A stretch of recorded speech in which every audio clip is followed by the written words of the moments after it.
I found my 6-year-old granddaughter eating toothpaste in the bathroom. I'm so hungry, Grandma. I checked the kitchen. It was full of food. Why aren't you eating? She whispered. Mommy says food costs money and I'm not worth. Then I heard footsteps approaching. Before we start, let us know in the comments where you're watching from. Don't forget to like, share, and subscribe for more powerful stories. My name is Margaret Thompson, and at 68 years old, I never imagined I'd face the hardest battle of my life against my own daughter. But let me start from the beginning, so you understand who I am and why what happened next shattered everything I believed about family. I grew up poor in rural Ohio, one of 6 children sharing 2 bedrooms and wearing hand-me-down clothes until they fell apart. When I married Robert at 19, I thought I'd found my fairy tale ending. He was a good man, worked construction, and promised me a better life than the one I'd known. We had 3 beautiful children together, Sarah, Michael, and Jennifer. For 15 years, we were happy, not rich, but happy. Then a workplace accident took Robert from us when Sarah was just 14. Suddenly, I was a widow with 3 teenagers and a mortgage I couldn't afford. But I didn't let my children see me cry.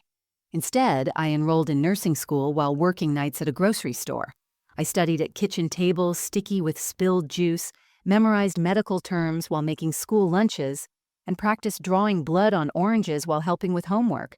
My kids ate first, always. If there wasn't enough food, I'd claim I wasn't hungry, filling my stomach with water and hope that tomorrow would be better. Sarah was my brightest star during those dark years. She helped with her younger siblings, kept her grades perfect, and would leave little notes in my work bag that said things like, "You're the strongest mom in the world," or "Thank you for everything." She won scholarship after scholarship, and when she got into law school, I cried tears of pure joy. My baby girl was going to have the life I never could. I worked double shifts at the hospital for 23 years. My feet would swell so badly that I'd have to cut my shoes off some nights. My back began to curve from years of lifting patients.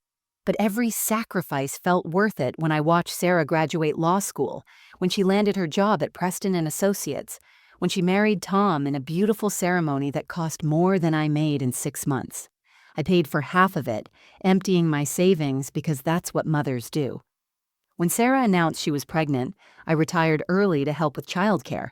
The pension was smaller because of the early retirement, but Sarah needed me, and I'd never said no to my children's needs. I gave them $30,000, my entire retirement nest egg, for the down payment on their house. "Mom, we can't accept this," Sarah had said, but her eyes sparkled with excitement as she toured the 4-bedroom colonial with the marble kitchen island. "It's yours," I told her. "Family helps family. Someday you'll do the same for Emma." Emma, my sweet granddaughter who looked just like Sarah at that age. Same hazel eyes, same dimpled chin, same curious spirit. From the moment she was born, she owned my heart completely. I'd held her in the delivery room, this tiny, perfect person, and whispered, "Grandma's here, sweet girl. Grandma will always protect you." How could I have known that the person she'd need protection from would be her own mother? How could I have imagined that my Sarah, who once shared her lunch with classmates who had none, would become someone capable of denying food to her own child? Every Tuesday and Thursday, I watched Emma while Sarah worked at her law firm. Those were the brightest days of my week, better than any retirement cruise or senior center activity could ever be.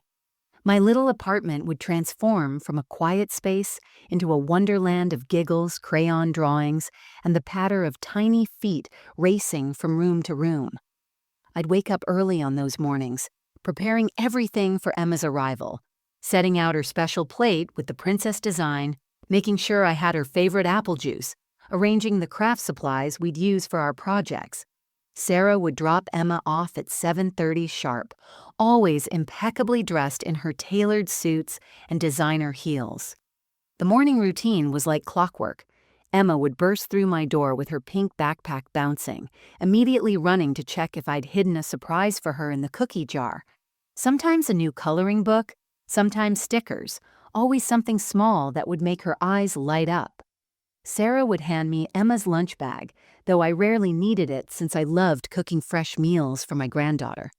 "Thanks, Mom," Sarah would say, checking her phone and adjusting her pearls. "Tom has a client dinner tonight, so we might be a bit late picking her up."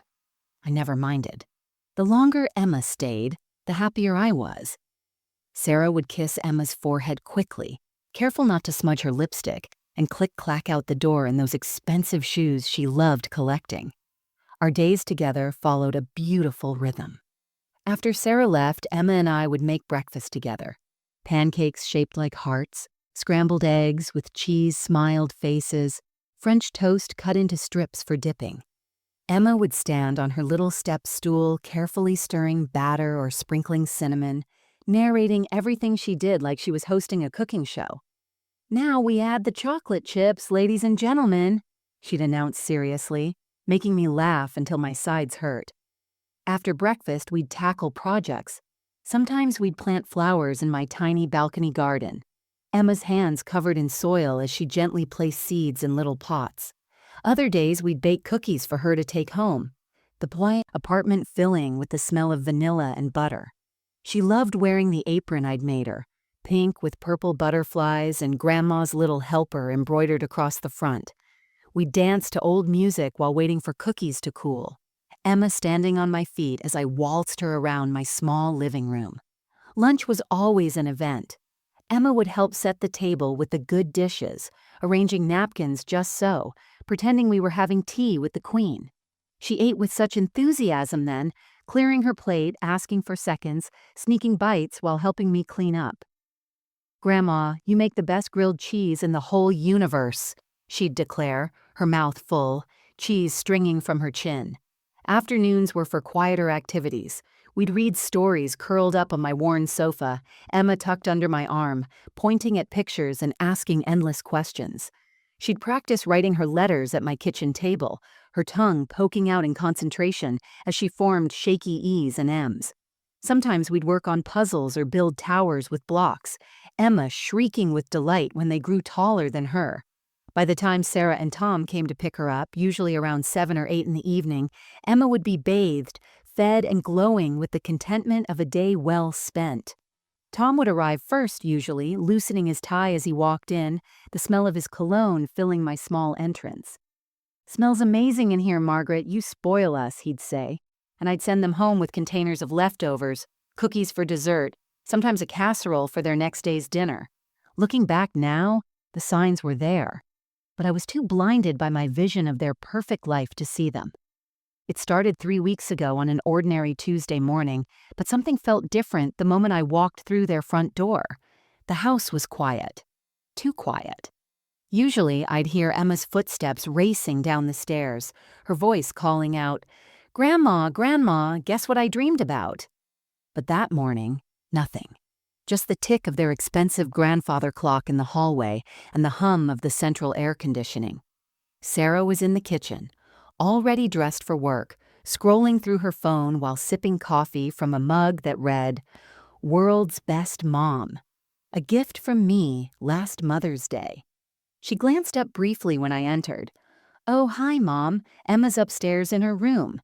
She's been in a mood lately." The way she said it, dismissive and slightly annoyed, made something twist in my stomach. Emma never had moods with me. She was sunshine incarnate, a child who found joy in puddles and butterflies and the way marshmallows melted in hot chocolate. I climbed the stairs to Emma's room, noting how my knee protested more than usual. The door was closed, which was strange. Emma always kept it open, proud of her princess-themed room with its purple walls and canopy bed. I knocked softly. "Emma, sweetheart, it's Grandma." There was a pause before a small voice said, "Come in." I found her sitting on the floor, arranging her stuffed animals in a perfect line. Not playing with them, just organizing them by size. Smallest to largest, their faces all turned the same direction. Her usual chaos of toys was eerily neat, everything in its designated place. She didn't run to hug me. She didn't even look up. "Good morning, my love," I said, lowering myself onto the floor beside her, my joints creaking. What are we playing? Not playing, she said quietly. Organizing. Mommy likes things organized. I watched her small hands adjust a teddy bear millimeter by millimeter until it was perfectly aligned. This wasn't the Emma who usually created elaborate tea parties with her stuffed animals, giving each one a voice and a backstory. Would you like to come downstairs? We could make pancakes with rainbow sprinkles. She finally looked at me, and I noticed something that made my heart stutter. Her cheeks seemed hollow, not as round and full as they'd been just last week. Maybe later, Grandma. My tummy feels funny today. When we did go downstairs for lunch, I made her favorite. Peanut butter and jelly cut into triangles with the crusts off, apple slices arranged like a flower, and goldfish crackers swimming around the plate's edge. Emma sat at the table, staring at the food like it was a puzzle she couldn't solve.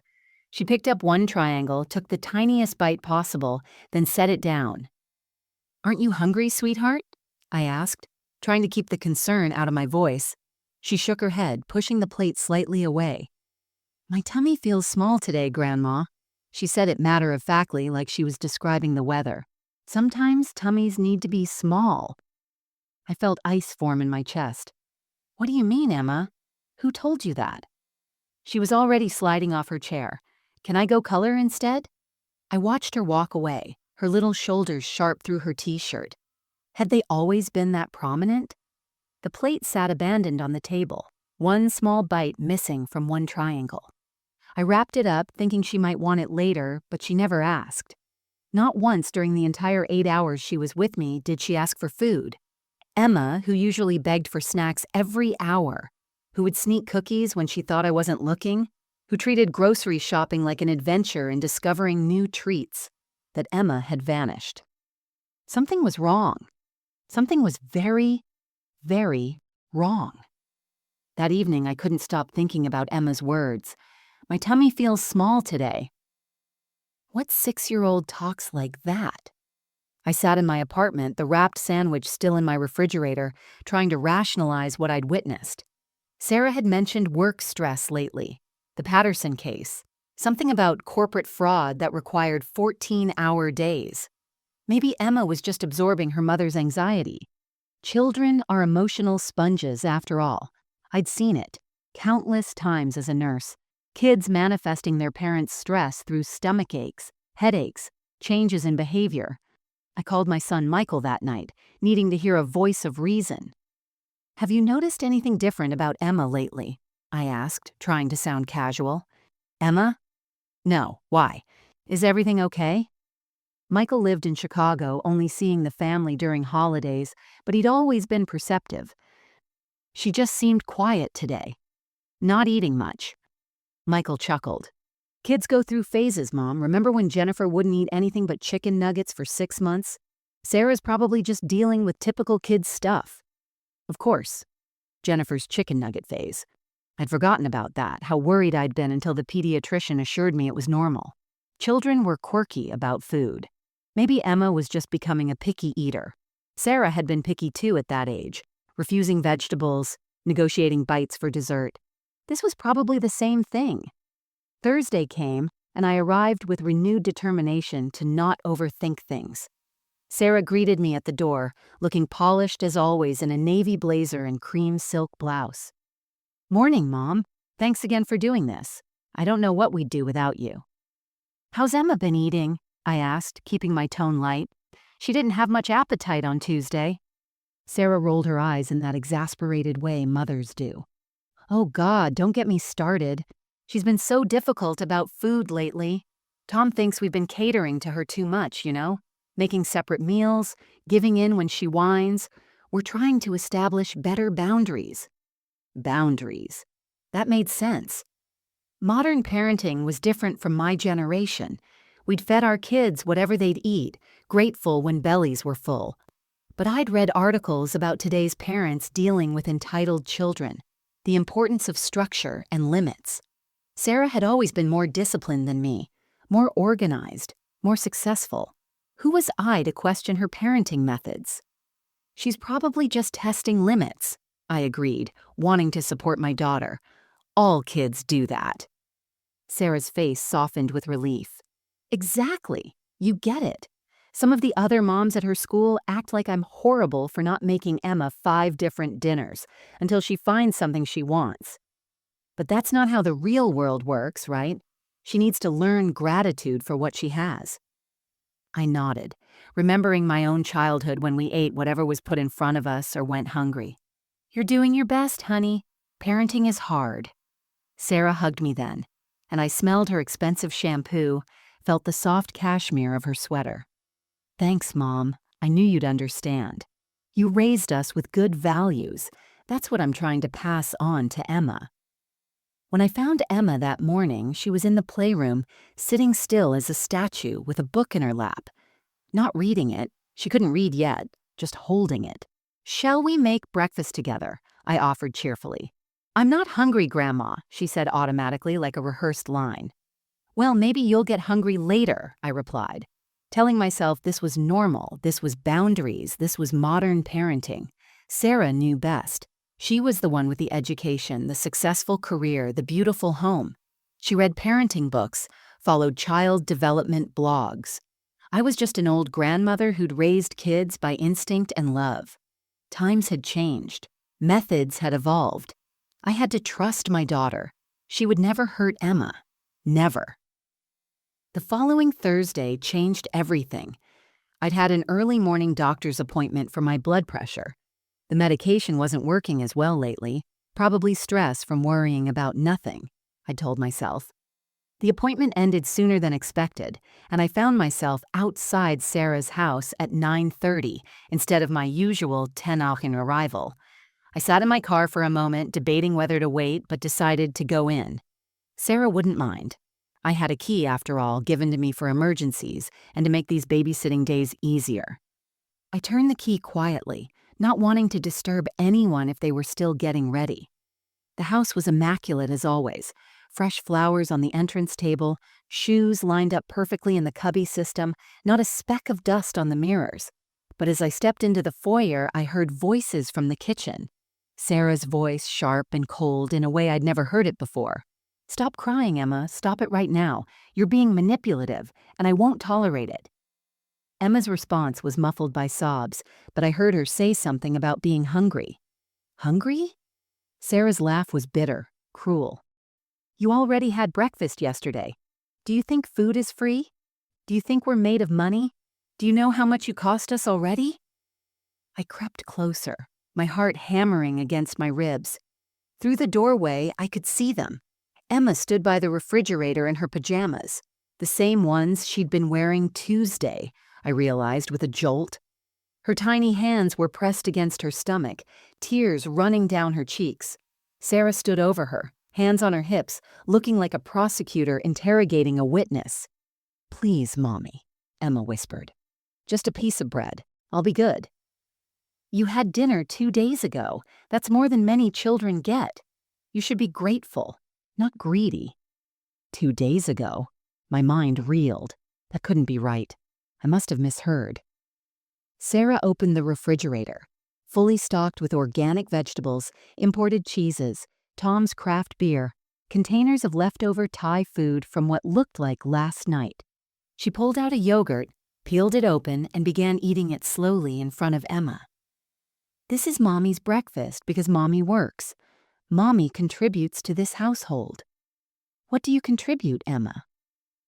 I'm sorry, Emma sobbed. I'm sorry I cost money. Yes, you do cost money. The private school we're planning? $20,000 a year. Your clothes, your toys, this house with a room just for you. Do you think any of that is free? And now you want to eat all our food too? Emma's legs seemed to give out, and she sat on the cold kitchen floor, making herself as small as possible. I'll be good, Mommy. I won't be hungry anymore, I promise. Sarah stepped over her, literally stepped over her own crying child, and threw the yogurt container in the trash. Go to your room and think about how selfish you're being. When Grandma gets here, you better not tell her lies about being hungry. We have plenty of food, as you can see. You're just greedy. Emma scrambled to her feet and ran past me without seeing me, her little bare feet slapping against the hardwood. I stood frozen in the hallway, my mind unable to process what I'd witnessed. This couldn't be real. This couldn't be my Sarah, my baby girl who used to give her lunch money to classmates who forgot theirs. This couldn't be the daughter I'd sacrificed everything to raise. But it was. The evidence was right there. My granddaughter, starving in a house full of food, apologizing for the crime of being hungry, promising she wouldn't need to eat. My legs finally moved, carrying me to the kitchen where Sarah was now calmly loading the dishwasher, humming to herself as if she hadn't just emotionally tortured her 6-year-old daughter. I stood in the doorway, my entire body trembling with rage and disbelief. Sarah continued humming, wiping down the granite countertop with methodical strokes, completely unaware of my presence. The morning light streamed through her designer kitchen windows, illuminating this woman I no longer recognized, this stranger wearing my daughter's face. "What are you doing to that child?" My voice came out stronger than I felt, cutting through her cheerful humming like a blade. Sarah spun around, the dish towel falling from her hand. Her face went through a series of expressions: shock, embarrassment, then finally settling on indignation. "Mother, what are you doing here? You're early." "I asked you a question, Sarah. What are you doing to Emma?" Her jaw tightened, and she straightened her shoulders. The same defiant posture she'd had as a teenager when caught breaking curfew. But she wasn't 16 anymore. She was a mother, starving her own child. "You were eavesdropping," she accused, as if that was the real crime here. "You have no right to." "I have every right." I stepped into the kitchen, my voice rising. "I just heard you tell that baby she hadn't eaten in 2 days. 2 days, Sarah. How could you?" Sarah's face transformed into something cold and calculating.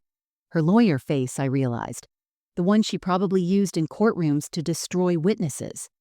"You don't understand the situation, Mother. You've always been too soft. Emma has become manipulative, demanding, entitled. Tom and I are teaching her valuable lessons about resources and gratitude." "She's 6 years old," I shouted, not caring if Tom heard, if the neighbors heard, if the whole world heard. "She's a baby who needs food to grow." "Lower your voice," Sarah hissed, glancing toward the stairs. "You're being hysterical." "Your refrigerator is full," I gestured wildly at the stainless steel monument to excess. "You threw away yogurt in front of a hungry child. What kind of monster have you become?" That word, monster, finally cracked her composed facade. Her face flushed red, and she stepped toward me. "How dare you? After everything I've achieved, everything I've built, you call me a monster? You have no idea the pressure we're under, the expenses we face. Tom's business is struggling. The mortgage on this house is crushing us. Private school applications are coming up. We're trying to maintain a certain standard of living, and yes, that means making hard choices." "Hard choices?" I laughed, but it sounded more like a sob. "Starving your daughter is a hard choice?" "She's not starving," Sarah rolled her eyes. "She's learning that resources are finite, that she can't just consume and consume without understanding value. When she's older, she'll thank us for teaching her these lessons early." I stared at this woman who I'd once rocked to sleep, who I'd taught to tie her shoes, who I'd worked myself to the bone to educate. "I gave you everything, my savings, my retirement, my health, all so you could have better than I did. And this is what you do with it? You live in luxury while denying your child food?" Sarah's expression turned nasty. "Oh, here we go. The martyrdom. Poor Margaret who sacrificed so much. You chose to give us that money. We didn't force you. And frankly, considering how much you spoiled us, is it any wonder Emma turned out greedy? She learned it from you. Always cookies, always treats, always yes. You created this problem." "I created the problem?" My voice broke. "By loving her, by feeding her?" "By making her weak," Sarah said coldly. "But don't worry, Tom and I are fixing your mistakes. Emma is learning her place in this household. She's learning that nothing comes free, not even food, especially not food. She needs to understand what she costs us versus what she contributes. She contributes by existing. She's your daughter, not an employee. Sarah picked up her phone, checking the time with theatrical casualness. I need to leave for work. You're here now so you can watch Emma. But Mother, if you undermine what Tom and I are trying to teach her, you won't be welcome here anymore. And that means no more Emma. Are we clear? The threat hung between us like a weapon. No more Emma. She knew that would destroy me, and she was willing to use my love for my granddaughter as leverage. Sarah pulled out a leather folder from the kitchen drawer, the one where she used to keep Emma's artwork, and slammed it on the marble island between us. Since we're having this conversation, we might as well discuss what Tom and I actually need from you. She opened the folder with the efficiency of someone presenting a business proposal. Inside were documents, lots of them, with colorful sticky tabs marking signature lines. My name was already printed on several forms. "What is this?" I asked, though my sinking heart already suspected. "Financial restructuring," Sarah said smoothly, her lawyer voice back. "Tom and I need you to co-sign on our home refinance. Your credit is still good, and it would lower our interest rate considerably. Also, there's a power of attorney document here. Just for financial matters, nothing serious. It would allow us to help manage your assets more efficiently." I picked up one of the papers, my hands shaking. "Manage my assets? What assets? I gave you everything already." "Not everything." Tom's voice came from the doorway. He was dressed for work, his expression friendly but his eyes cold. "You still have your apartment, your Social Security, your pension, that small life insurance policy. Margaret, you're getting older. It makes sense to consolidate everything now, avoid probate later." The pieces clicked together, in my mind like a horrible puzzle. "You want my apartment?" "We want you to be practical," Sarah interjected. "You don't need a 2-bedroom apartment anymore. Sell it, move in here with us. We have the guest room. The money from the sale could go toward Emma's education fund." "The education fund for the child you won't feed?" I couldn't keep the disgust out of my voice. Tom stepped closer, and I noticed how he positioned himself between me and the door. "Margaret, let's not be dramatic. We're trying to secure everyone's future here. Your Social Security and pension could help with household expenses if you lived here. It's actually a generous offer." I looked between them, my daughter and son-in-law, and finally saw them clearly. They weren't struggling financially. Tom's Mercedes in the driveway, Sarah's designer bags, the recent kitchen renovation I'd admired, none of that spoke of hardship. This was about greed, pure and simple. "And Emma?" I asked. "Where does she fit in this plan?" Sarah and Tom exchanged a look. "Emma is expensive," Tom said carefully. "More than we anticipated. The pregnancy was unplanned, you know that. We've done our best, but children are a significant financial burden. If we had your assets to help offset—" "You're starving her to force me to give you money?" The realization hit me like a physical blow. "We're not starving her," Sarah said irritably. "We're teaching her about scarcity. But yes, if you moved in, pooled resources, things would be easier for everyone, Emma included." I understood now. This wasn't just neglect born of resentment. This was calculated. They were using Emma's hunger as leverage, knowing I'd do anything to protect her. They'd probably been planning this for months, the gradual reduction of Emma's meals, timing it with my visits so I'd notice, then presenting this solution that would give them access to everything I had left. "The life insurance policy," I said slowly. "You want to be the primary beneficiaries now, not just in my will?" "It would simplify things," Sarah said. "Avoid taxes." "And if I refuse?" Tom's friendly mask slipped slightly. "Then we'll need to reconsider our childcare arrangements. You're getting older, Margaret. Maybe watching Emma is too much for you.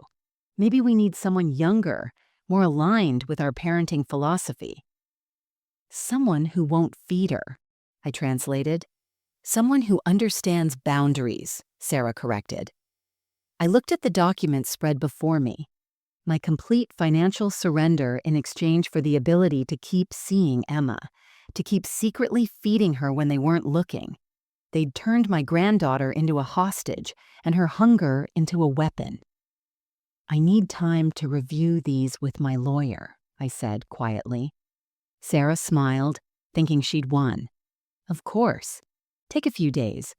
But Margaret, remember, Emma's well-being depends on all of us being on the same page. The threat was, clear, cooperate, or Emma pays the price.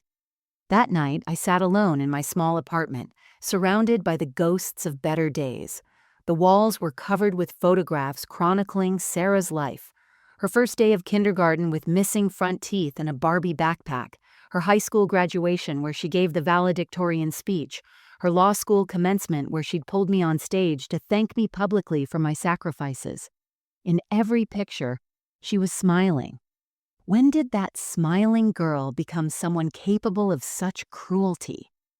I pulled out the old photo albums, the ones from before digital cameras, when every picture cost money to develop. There was Sarah at 7, the same age Emma was now, proudly showing off a cake we'd made together despite having only 3 ingredients in the house.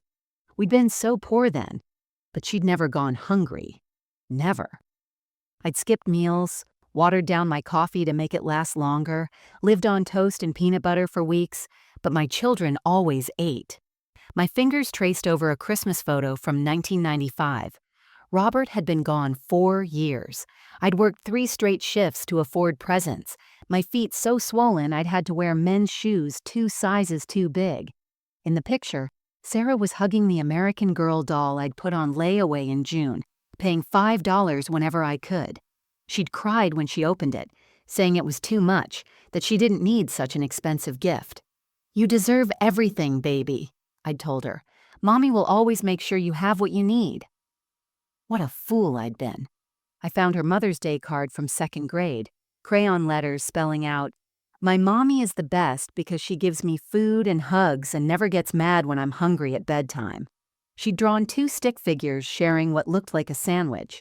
At the bottom, in her teacher's handwriting, "Sarah says you're her hero because you make sure everyone eats before you do." The sobs came then, violent and unstoppable. I cried until my ribs ached, until my eyes burned, until I couldn't breathe properly. How had I failed so completely? I thought I was raising a compassionate person, someone who understood struggle and would never inflict it on others. Instead, I'd raise someone who would watch her own child cry from hunger while eating yogurt in front of her. But worse than Sarah's transformation was my blindness to it. How long had this been happening? How many signs had I missed? Emma had been getting quieter for months. The little dresses I'd bought her last summer hung loose now. I thought she was just growing taller, getting leaner. The way she'd started hoarding crackers in her backpack, I thought it was a cute quirk. The dark circles under her eyes that Sarah attributed to fighting bedtime. Malnutrition, I now realized. I thought about Emma's whispered words. I'm not worth. Not worth what? Food, love, the space she took up in their expensive house? What had they been? Telling her when I wasn't there? What psychological damage had already been done to that innocent soul? At 3 a.m., I found myself on the bathroom floor, dry heaving from crying so hard. My blood pressure medication sat on the counter, and I thought bitterly how I'd worried about my health, taken my pills religiously, tried to stay strong for my family. For what? So I could live long enough to watch my granddaughter starve while her parents drove luxury cars. I crawled back to the living room and found the most recent photo of Emma, from 2 months ago at her school's Christmas play. She'd been an angel wearing wings made of coat hangers and white sheets. But looking at it now with fresh eyes, I could see how the costume hung on her frame, how her smile didn't reach her eyes, how she stood slightly apart from the other children as if she didn't deserve to take up space. "I'm so sorry, baby girl," I whispered to the photo. "Grandma didn't see. Grandma didn't protect you. But that changes now." At 3 a.m., something shifted inside me. I stopped crying. The tears simply ran out, leaving behind something harder, clearer, like steel forged in fire. I sat up on my living room floor, my back against the sofa, and felt a familiar sensation from decades ago. It was the same feeling I'd had the night after Robert's funeral, when I'd sat with 3 sleeping children and no idea how I'd feed them. Back then, I'd made a decision: survive no matter what, fight no matter how tired, protect my babies no matter the cost. Now, 40 years later, I had another baby to protect. I pulled myself up, my knees protesting, and walked to my kitchen. I made coffee, strong, black, the way I'd drunk it during those endless nursing shifts. As I sipped, I thought about Sarah's threat. She had the power here, legally speaking. She was Emma's mother. She controlled access. If I confronted her directly again, she'd cut me off from Emma completely. And then who would protect that child? Who would sneak her food? Who would notice if things got worse? No, I couldn't fight Sarah with emotion. She was a lawyer, trained to win arguments, skilled at manipulation. But she'd forgotten something crucial. I was her mother. I knew her tells when she was lying. I knew her weaknesses. More importantly, I'd spent 23 years as a nurse. I documented abuse, testified in court cases, worked with Child Protective Services. I knew the system. I grabbed a notebook and started writing. First, what I'd witnessed. The dates, times, exact words. Sarah telling Emma she'd eaten 2 days ago. The full refrigerator while Emma begged for bread. The psychological torture of eating in front of a starving child. The fact that Emma was wearing the same pajamas for days. Every detail I could remember. Then I made a list of what I needed. Evidence, documentation, recordings, photos, medical records showing Emma's weight loss, witnesses who might have noticed changes. Sarah thought she was so careful, so controlled, but everyone has cracks in their facade. I just needed to find them. I thought about Tom's words. The pregnancy was unplanned. They'd never wanted Emma, I realized. She'd been an inconvenience from the start, an expense they hadn't budgeted for in their perfect life plan. But instead of adjusting, instead of loving her anyway, they'd decided to punish her for existing. My phone sat on the coffee table. I picked it up, scrolling through my contacts. Patricia Williams, we'd worked together at the hospital for 15 years before she moved to Child Protective Services. She'd always said if I ever needed anything. It was 4 a.m., too early to call, but I texted, "Need to talk. Urgent. About a child in danger." Then I thought about Sarah's workplace. Preston and Associates prided themselves on their reputation, their family values. Sarah had gotten the job partly because she'd presented herself as a devoted mother during interviews. What would the senior partners think if they knew she was starving her daughter? What would her clients think? But I needed to be smart. Sarah was right about one thing. I was 68 years old. Courts favored parents, not grandparents. I needed ironclad evidence, not just accusations. I needed to catch them in the act, document everything, build a case even Sarah couldn't argue against. Emma's face haunted me. Those hollow cheeks, those desperate eyes. "My tummy feels small today, Grandma." How many days had her tummy felt small while I'd been oblivious? How many nights had she gone to bed hungry while I sat in my apartment, content in the belief that my daughter was a good mother? The sun was rising now, painting the sky pink through my window. Somewhere across town, Emma was probably waking up hungry. But today would be different. Today, Grandma was going to war. I might be old, might have arthritis and high blood pressure, but I'd fought bigger battles with less ammunition. Sarah had made one fatal mistake. She'd underestimated me. She saw a weak old woman desperate for access to her granddaughter. But I was Margaret Thompson, who'd raised 3 children alone, who'd worked double shifts with broken ribs, who'd survived when everyone expected me to fail. I stood up, my resolve hardening. Sarah wanted to play games? Fine. But she'd forgotten who taught her how to play. First things first, I needed equipment. At 7 a.m. sharp, I was at Best Buy's door, waiting for them to open. The young employee who helped me probably thought I was a sweet grandmother wanting to record family memories. If only he knew. I purchased 3 small voice recorders, tiny things that could fit in a pocket or be hidden under a tissue in my purse. I also bought a pen that was actually a camera, something I'd seen on a detective show. The total cost was nearly $400, money I couldn't really spare, but Emma was worth every penny.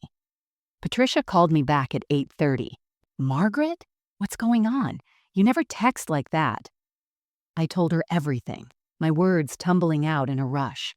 The silence on the other end grew longer with each detail. Finally, she spoke, her voice professional, but tinged with horror. "Margaret, this is serious. This is criminal neglect, possibly abuse. But you're right. We need documentation. Parents, especially wealthy, educated parents like Sarah, they know how to present well. CPS has to be careful about false accusations." "What do I need?" I asked, pen ready. "Photos of Emma showing weight loss. Document every meal she's denied. Record conversations if possible. Ohio is a one-party consent state, so you can legally record without their knowledge. Keep a detailed journal with dates and times. If you can get her to a doctor for an official weight check, even better. Margaret, this is going to be hard. You're going up against your own daughter." "She stopped being my daughter the moment she starved my granddaughter," I said coldly. My next call was to Dr. Patel, my primary physician. "I need a favor," I said. "My granddaughter needs a checkup, but it has to be off the books. Can you see her during my Thursday babysitting time?" He agreed immediately. The advantages of being a nurse for 2 decades was having friends in the medical field. Tuesday arrived. I wore my cardigan with the deep pockets, recorder tucked inside, pen camera clipped to my collar like a decorative pin. I'd practiced in the mirror, making sure it captured what I was seeing. I also packed my bag differently. Hidden under my knitting supplies were sandwiches, fruit, cheese sticks, juice boxes, granola bars. Enough food to feed Emma properly without Sarah knowing.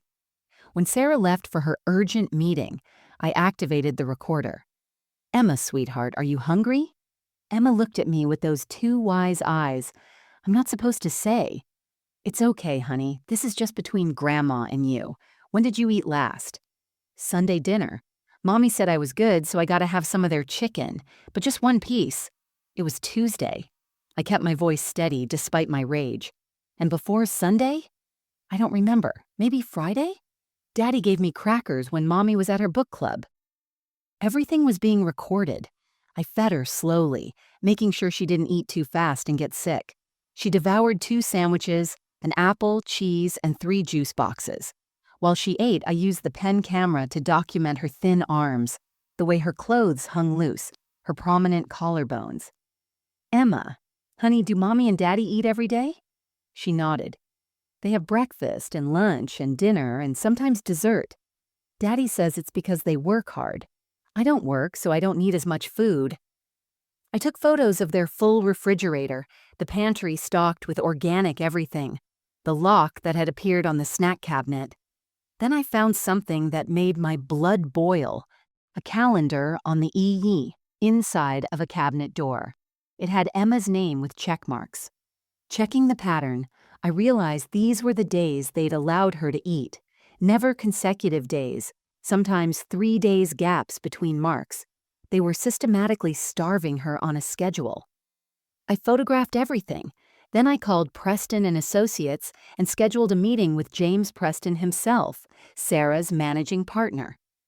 "It's regarding Sarah Thompson and an urgent family matter that could impact the firm's reputation," I told his secretary. She scheduled me for Friday. My trap was set. Sarah had no idea that her carefully controlled world was about to explode. The rest of the week moved with agonizing precision.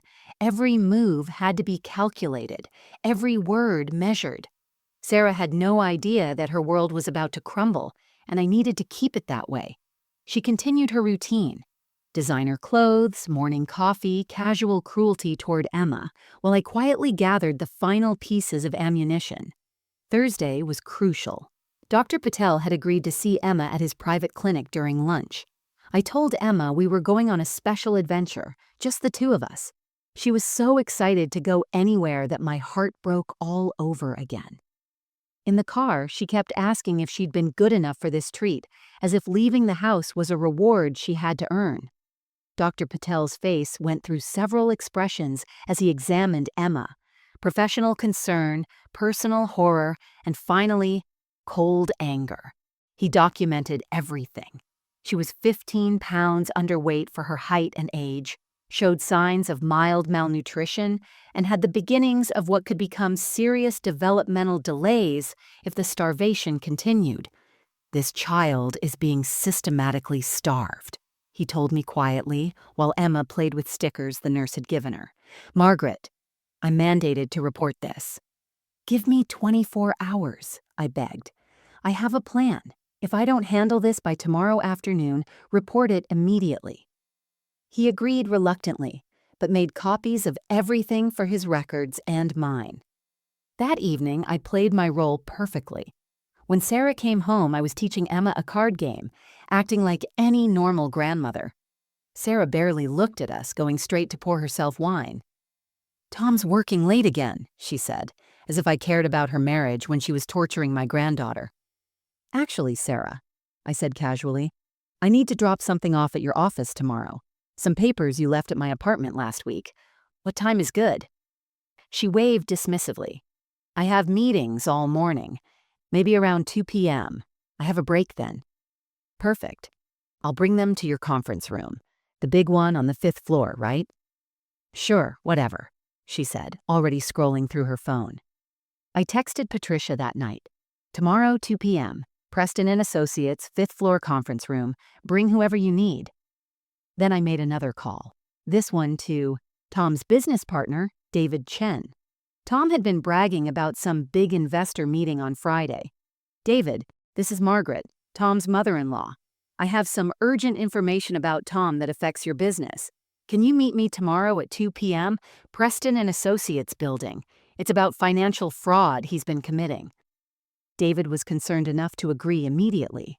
I also contacted 3 of Sarah's colleagues who were parents, sending them anonymous emails from a new account. "Concerned about Sarah Thompson's child.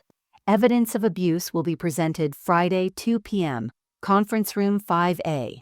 Your firm's reputation depends on your attendance." My final call was to Michael and Jennifer, my other children. "I need you both here tomorrow. Take the day off. This is about Sarah and Emma." They knew from my tone not to argue. Friday morning, I put on my best outfit, the one I'd worn to Sarah's law school graduation. I wanted to look respectable, credible, like the professional I'd once been.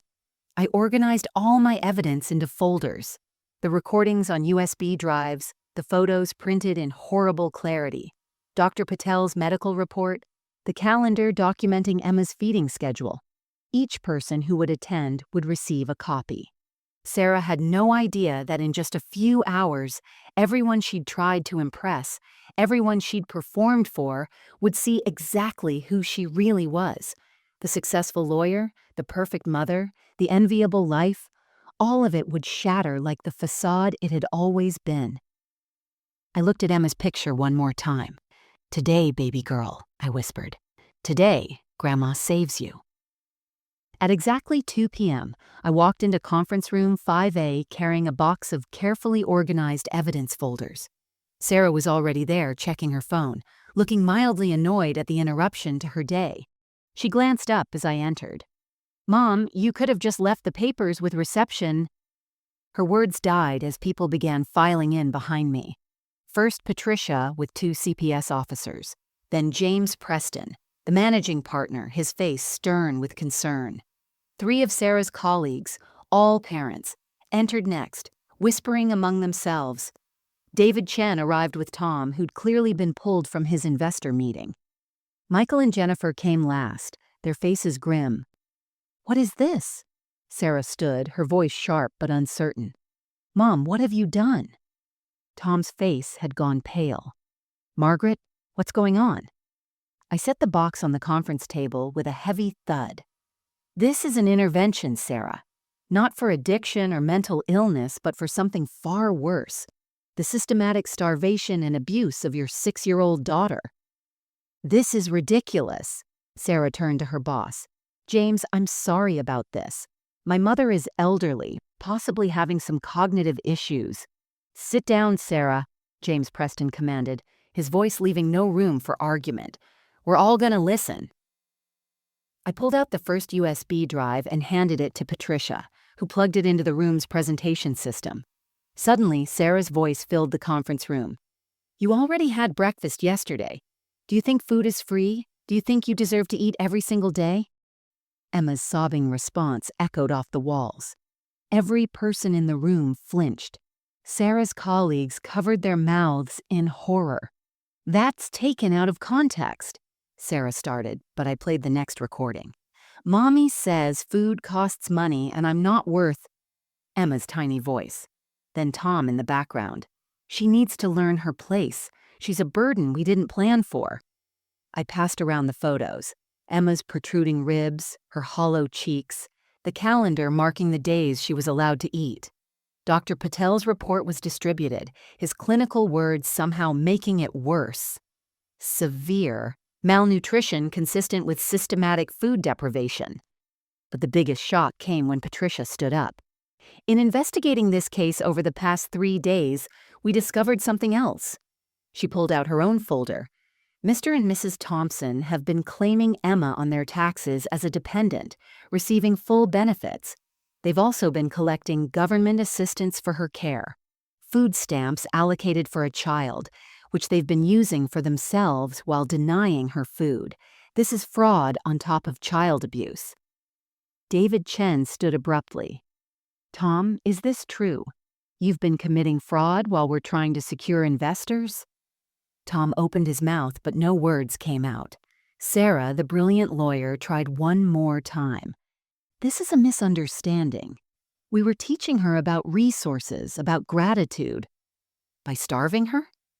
Michael, my son, spoke for the first time, his voice shaking with rage. Sarah, she's 6 years old. What kind of monster are you? Then came the final twist. Jennifer pulled out her phone. I've been recording this entire meeting for evidence.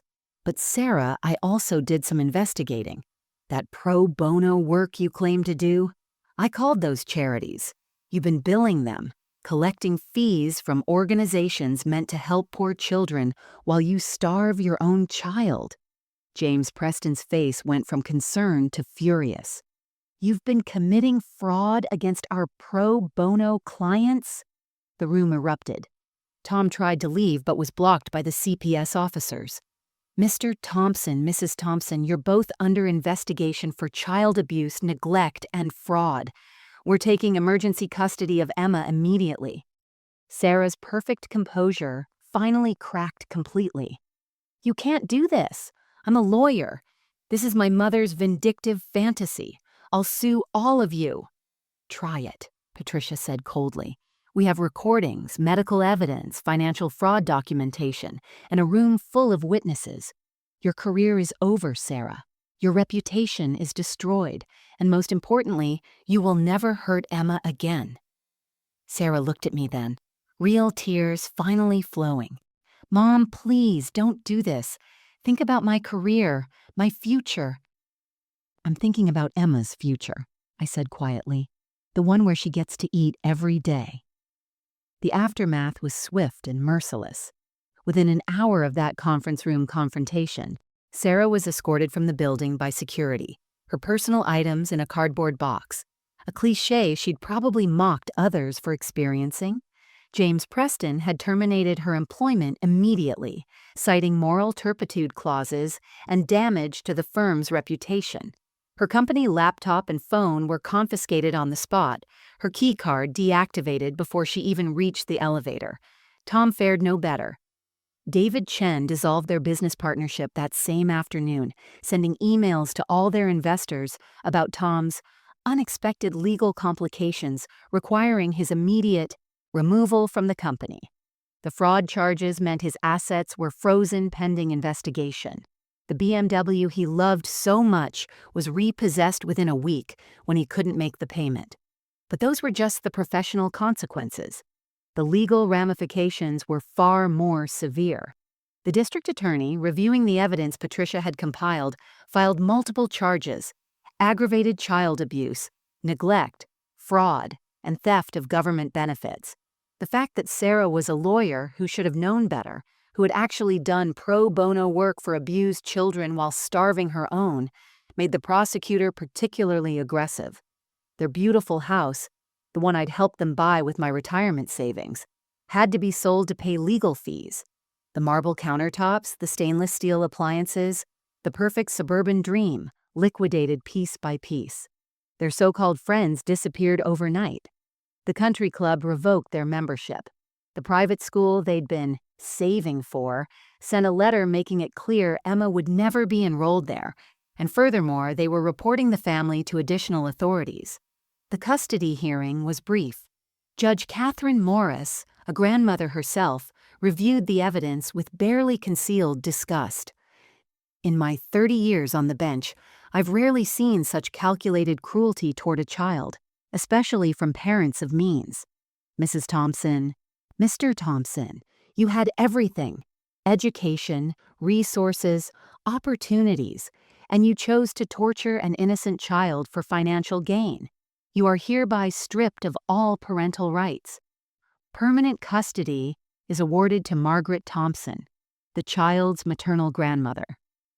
Sarah broke down completely then. Not the calculated tears she'd tried in the conference room, but genuine hysteria. "She's my daughter. You can't take her. Mom, please, I'm sorry, I'll change." But it was too late for apologies. The judge also ordered them to pay child support, an ironic twist that meant their remaining income would help feed the child they'd starved. They were sentenced to 5 years probation, 500 hours of community service at food banks, and mandatory parenting classes they had to pay for themselves. The social fallout was perhaps the cruelest justice. Someone, I never found out who, leaked the story to local media. Successful lawyer starves daughter while living in luxury became headline news. Sarah's photo, the professional headshot from the law firm website, was plastered across social media with the story. She became unemployable. No law firm would touch her. Even retail stores wouldn't hire her once they Googled her name. Tom tried to leave the state, but found his reputation followed him everywhere in the digital age. Within 6 months, they were living in a small apartment on the wrong side of town. Sarah working night shifts at a warehouse under a fake name. Tom doing day labor when he could find it. The golden couple who'd been so concerned about their image, about their status, about maintaining their lifestyle, had lost everything. Meanwhile, Emma bloomed. Within weeks of living with me, she'd gained weight, her cheeks filling out, her energy returning. The first time she asked for seconds without fear, I cried. The first time she laughed, really laughed, not the nervous giggle she'd developed, I knew we'd won.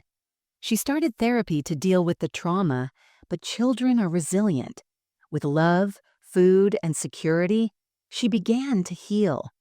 My small apartment became her kingdom.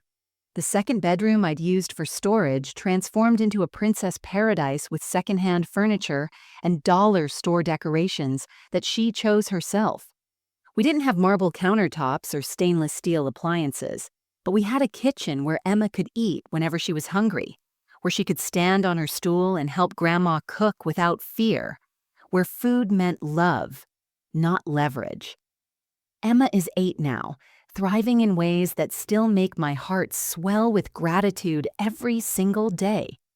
This morning, she made me breakfast: scrambled eggs that were only slightly burned, toast with too much butter, and orange juice in my favorite mug. She stood proudly by my bed at 6 a.m. announcing, "Grandma, I made you breakfast in bed because you're the best grandma in the whole universe." The child who once whispered apologies for being hungry now dances in our kitchen, sneaks cookies with theatrical guilt that makes us both giggle, and keeps a food journal. Not to restrict, but to write reviews of new foods she tries, complete with star ratings and commentary like, "Mac and cheese, 5 stars, would eat every day forever." She calls me Mom now, not Grandma. It happened naturally about 6 months after she came to live with me. Is it okay if I call you Mom? She'd asked one night during bedtime stories. My other mom was confused. But you're my real mom, right? The one who loves me? I told her she could call me whatever felt right. The adoption was finalized last year, making it official what we already knew in our hearts. We are mother and daughter, bound by something stronger than blood: choice, sacrifice, and unconditional love. Sarah sent a letter last month through her court-appointed attorney. She wanted to see Emma, claimed she'd changed, been through therapy, found religion. I read it once, then filed it with the others. Emma doesn't know about these letters yet. Someday, when she's older, when her therapist says she's ready, we'll discuss them.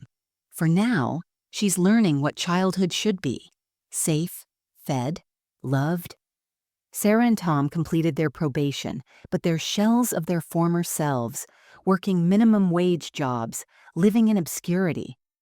Sometimes I feel a flicker of pity, remembering the baby I raised, but then I remember Emma's hollow cheeks, her whispered apologies for existing, and any sympathy evaporates. My health has suffered from the stress. My blood pressure medication has been increased twice, and I move slower than I did 2 years ago. But every morning, Emma's laughter is better than any medicine. My retirement is stretched thin, yes. We shop at discount stores, clip coupons, and Emma's clothes come from thrift shops. But she doesn't care. We're rich in love, right, Mom? She said last week, counting the dollars in her piggy bank that she wants to use to buy me a birthday present.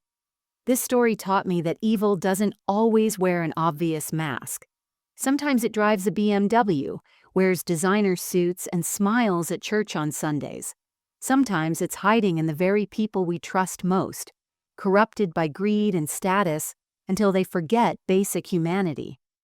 But this story also taught me that one person, even an old, tired grandmother, can stand up against evil. That love is stronger than greed. That protecting the innocent is worth any sacrifice, even if it means destroying your own family to save a child.